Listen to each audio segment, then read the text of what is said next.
Hostel के कमरे से दुनिया पर राज करने तक फेसबुक के दो चेहरे। फेसबुक एक नाम जो कनेक्शन, दोस्ती और शेयरिंग का मतलब बन गया है।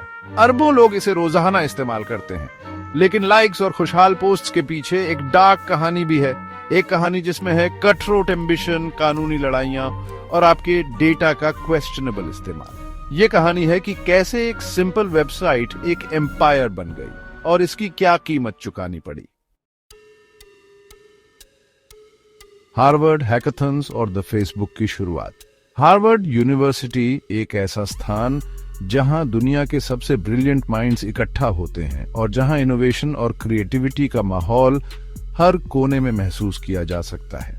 हमारी कहानी शुरू होती है 2004 में हार्वर्ड यूनिवर्सिटी के हॉल्स में। ये वो समय था जब टेक्नोलॉजी और इंटरनेट का प्रभाव तेजी से बढ़ रहा था और हर कोई कुछ नया और बड़ा करने की सोच रहा था। मार्क जकरबर्ग, एक ब्रिलियंट लेकिन थोड़े अजीब कंप्यूटर प्रोग्रामर, हलचल मचा रहे हैं। वो अपने कोडिंग स्किल्स के लिए पहले से ही जाने जाते थे और उनके पास एक विजन था जो दुनिया को बदलने वाला था। उन्होंने फेस मैश जैसे प्रोग्राम्स बनाए थे, एक वेबसाइट जो बिना परमिशन के लड़कियों की फोटोज कंपेयर और रैंक करती थी।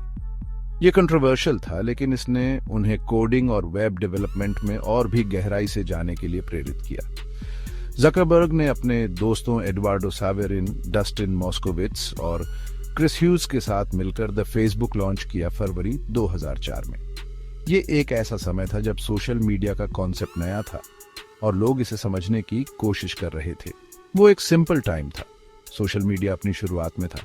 द फेसबुक ने हार्वर्ड के स्टूडेंट्स को एक प्लेटफॉर्म दिया जहां वे एक दूसरे से कनेक्ट कर सकते थे, अपने थॉट्स और आइडियाज शेयर कर सकते थे। द फेसबुक को हार्वर्ड के स्टूडेंट्स के लिए कनेक्ट करने के लिए एक एक्सक्लूसिव ऑनलाइन डायरेक्टरी बनाया गया था। ये एक ऐसा प्लेटफॉर्म था जो उन्हें एक दूसरे के बारे में जानने और इंटरैक्ट करने का मौका देता था। उन्हें क्या पता था कि वो एक डिजिटल रेवोल्यूशन लाने वाले हैं।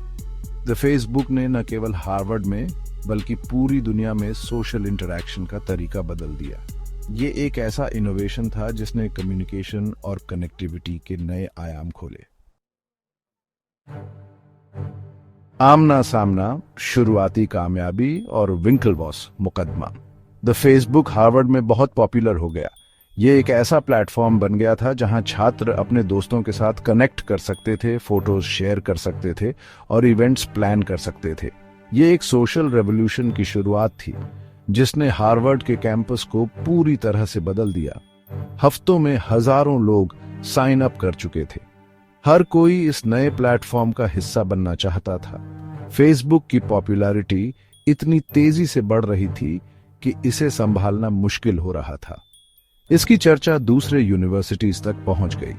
येल, स्टैनफोर्ड और कोलंबिया जैसे प्रेस्टिजियस इंस्टीट्यूशंस के छात्र भी इस प्लेटफॉर्म से जुड़ने लगे। फेसबुक अब सिर्फ हार्वर्ड तक सीमित नहीं था, यह एक नेशनल फिनोमिनन बन रहा था। जकरबर्ग और उनकी टीम ग्रोथ के साथ आगे बढ़ने के लिए दिन रात काम कर रही थी। वे नए फीचर्स ऐड कर रहे थे, सर्वर कैपेसिटी बढ़ा रहे थे और यूजर एक्सपीरियंस को बेहतर बना रहे थे। यह एक रिलेंटलेस परस्यूट थी जो उन्हें आगे बढ़ा रही थी। लेकिन इस शुरुआती कामयाबी के बीच मुसीबत खड़ी हो रही थी। जैसे जैसे फेसबुक की पॉपुलैरिटी बढ़ रही थी, वैसे वैसे चैलेंजेस भी बढ़ रहे थे। यह एक काम से पहले का स्टॉर्म था।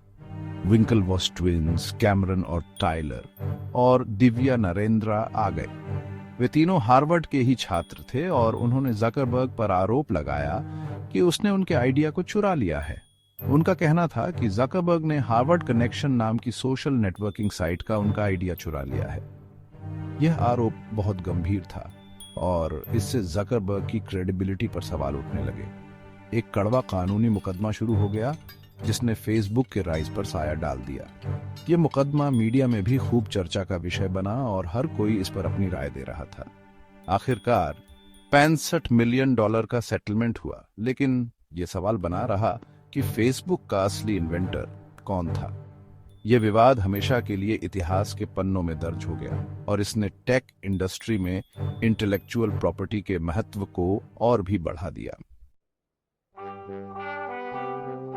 हार्वर्ड से आगे फेसबुक ने दुनिया को अपनाया। 2005 तक फेसबुक सिर्फ कॉलेज की चीज नहीं रह गई थी, इसने दुनिया में 13 साल से ज्यादा उम्र के हर किसी के लिए अपने दरवाजे खोल दिए। साइट के यूजर्स की संख्या आसमान छूने लगी।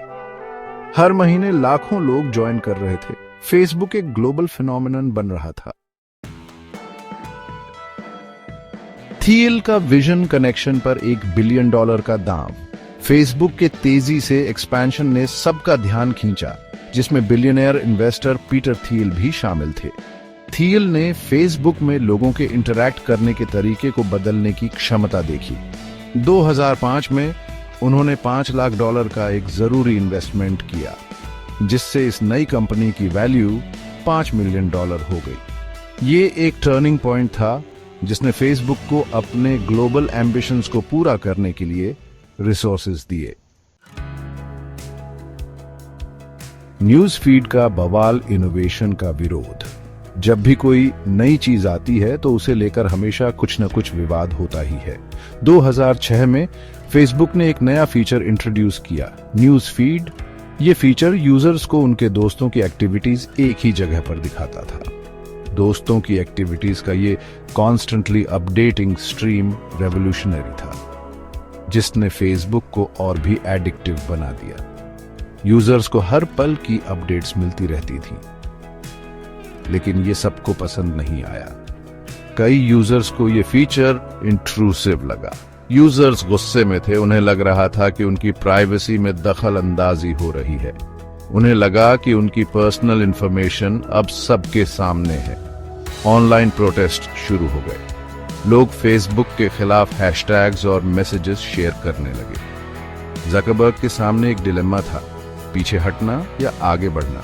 उन्हें समझ नहीं आ रहा था कि यूजर्स की नाराजगी को कैसे हैंडल करें। उन्होंने आगे बढ़ना चुना, अपने विजन की पावर पर भरोसा करते हुए। उन्होंने सोचा कि समय के साथ यूजर्स इस फीचर को समझेंगे और अपनाएंगे।